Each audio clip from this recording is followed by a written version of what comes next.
Geez, a bit of information in this, isn't it? What I'm going to give you now is the menu for one-to-one marketing. So just take a look at the screen and we're going to itemize them one by one and then I'll cover them shortly. Database and privacy. If they're an existing customer, then that shouldn't be an issue. Distinct buying advantages. The offer, the creative, planning for response, telephone follow-up, testing, and measurement. Okay, distinct buying advantages, guys. This is very important to determine before you even start the process. What's some of the reasons why customers are attracted to come to your organization? What's some of the reasons why they're attracted to stay with your organization?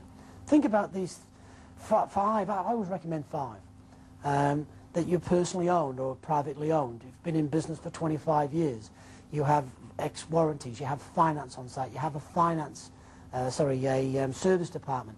You know, what are 5 reasons why you're going to get excited about talking to your customers about what we offer? Which now brings us to the offer. So the offer is 30% of the success of a campaign. And it can be a discount factor. We have a particular promotional run out on a particular model. It might be added value. We can add a finance, or not so much a finance package, but maybe some warranty products or maybe some accessories that are fitted to the vehicle. It could be time bound. We've only got 1 left or 2 left or 3 left, or even a new product which we've just opened or launching. When I say opened, we've actually just traded it. It could be a finance package or a finance incentive.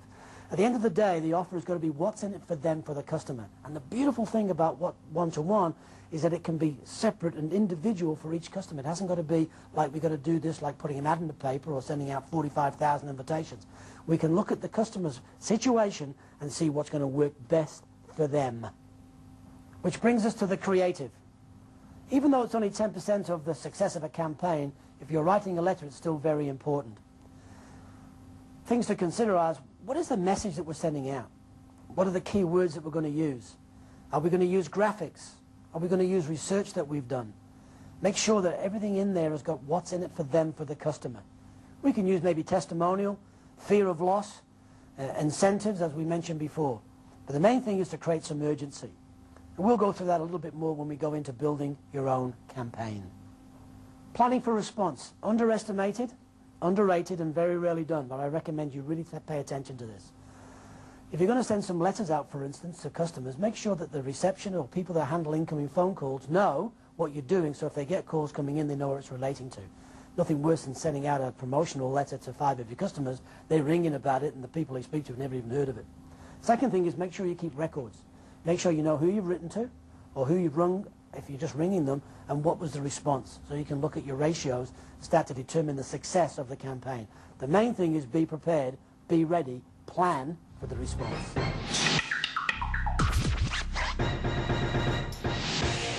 Brings us to telephone follow-up. You know, it's interesting that you will increase the amount of response by following up a letter with a telephone call by up to 6 times. So why wouldn't you? Now, some of you, as we mentioned earlier, may be already ringing without sending out a letter, but if you have sent out a letter, make sure you follow it up. And usually 3 days is probably max, 4 days maybe just pushing it a little bit. If you're leaving out for 7, 8, 10 days, they forgot they've even received a letter. So make sure you follow up promptly.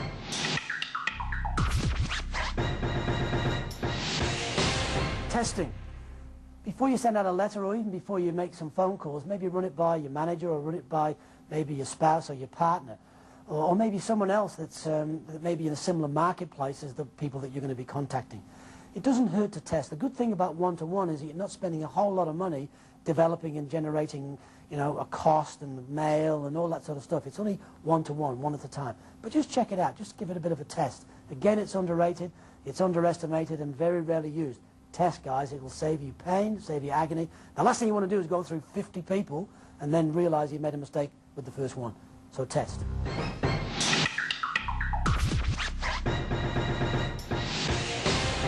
We've already asked you in this particular series to start to enjoy measurement.